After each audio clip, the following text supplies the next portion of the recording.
Hello and welcome to another Sinister Sunday. Today we're heading to San Antonio, Texas, to the Black Swan Inn. This inn has history dating back all the way to 5500 BCE. Let's find out about it. The land that the Black Swan Inn currently sits on ties back to the Native American tribe from 5500 BCE. Centuries later, it became a site of a battle between the Texans and the Mexican armies in 1842. The battle was another attempt by Mexicans to reclaim the territory it had lost after the Battle of San Jacinto, but like the others since 1836, it was a failure. During that battle, on September 18, 1842, General Adrian Wolsam Houston and his men massacred more than 60 Mexican soldiers during the Battle of Salado. These men were left where they fell. Only one Texan lost his life during that battle. 35 years after the Battle of Salado, German immigrant Hendrik Muller founded a dairy farm on the land where the battle was held. He purchased the plot for $2,220 in 1887. Him and his family built the first home on the property. The couple had a few children, and they named the farm Blue Bonnet Dairy. The house's history takes an interesting turn shortly after that. Hendrik's wife passed away, and he followed suit 2 years later from lovesick grief.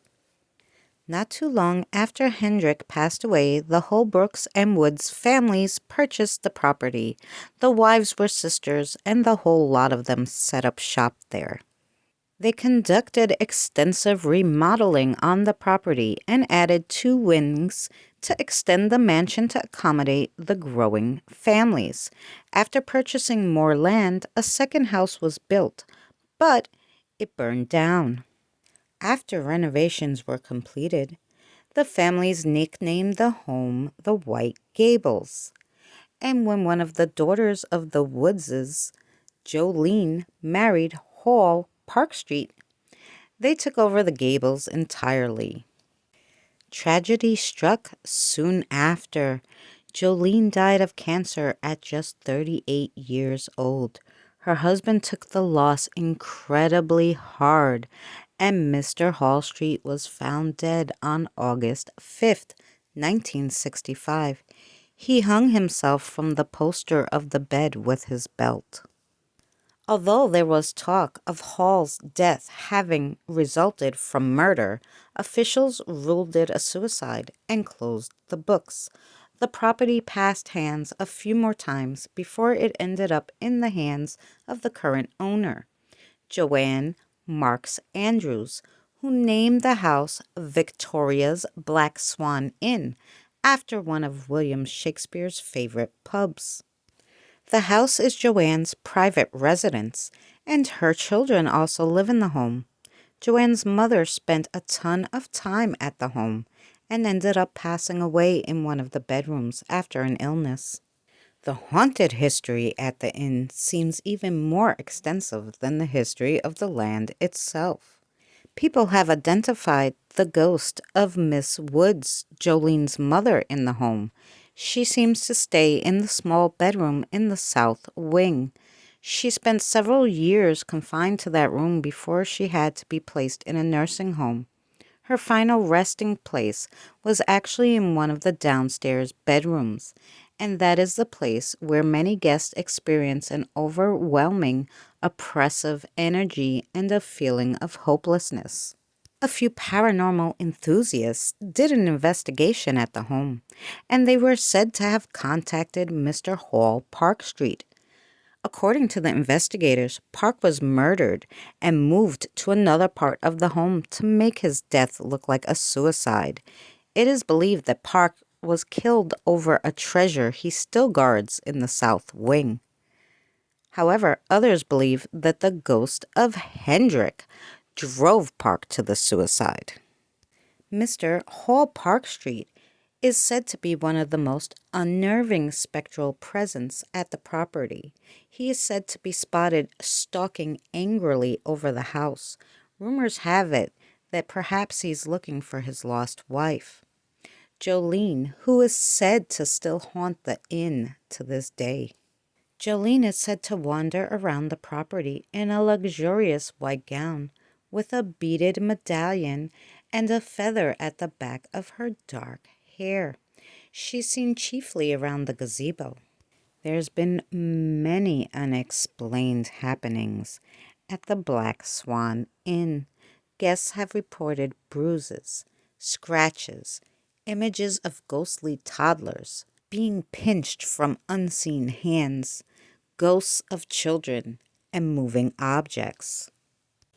Other paranormal phenomena includes notable dips in temperature, unexplained noises, and lights that are turned on and off at random.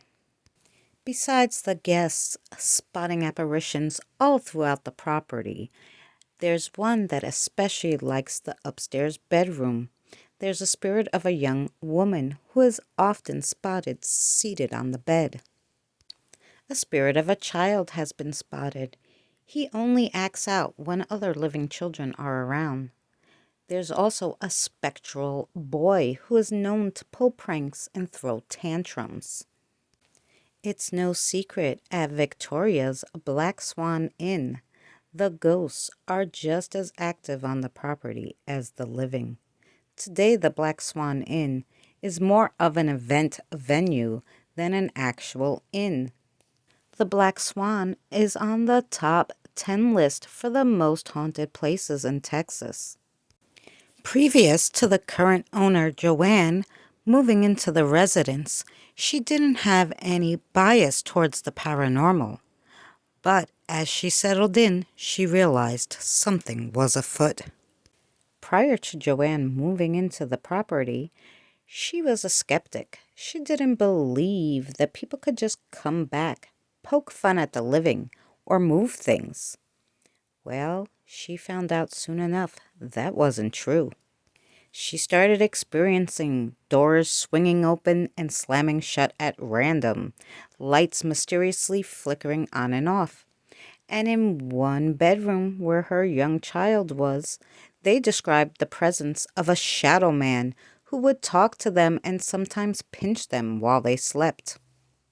She started to notice bruises on her daughter's legs in the mornings. So the Riviera family had to adopt some nightly rituals, setting boundaries with the spirits, which ultimately proved helpful. Over the years, she has become distinctly familiar with 8 or so ghostly personalities that stalk the halls. Joanne stated that there's a Confederate soldier who roams near the gazebo, and then she knows that Jolene and her husband, Mr. Hall Park Street, are still roaming the halls. Joanne said Sophie Muller, who used to reside there when she was younger, decided that she would like to in her afterlife also. Joanne recounts a time when a repair crew was working upstairs and mentioned that there was a blonde toddler in a blue dress sitting alone in one of the vacant bedrooms. She went upstairs to check, but the child was gone. One night, about 15 years ago, Joanne was home alone cooking dinner. When her dog started barking aggressively, she headed into the main ballroom only to see a woman accompanied by a 10-year-old boy. She told the woman she was closed and handed her some information on weddings at her request. She questioned the woman why the boy wasn't following her out, and the woman shrugged and said he didn't arrive with her before leaving the property. I've been touched, burned, scraped, bitten. I've had all types of paranormal things happen. Joanne stated, it's been many years now that I've gone through this, but still, sometimes it will catch me off guard. But one of the most notable is that I had an interaction with my late mother, who died in the house in 2012.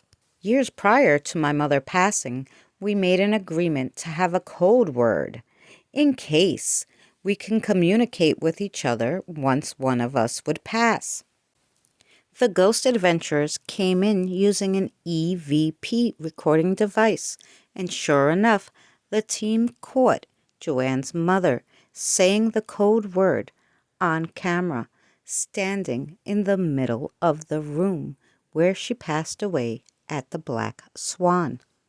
After 30 years of living at the home, Joanne says she typically experiences some sort of paranormal activity on a daily basis.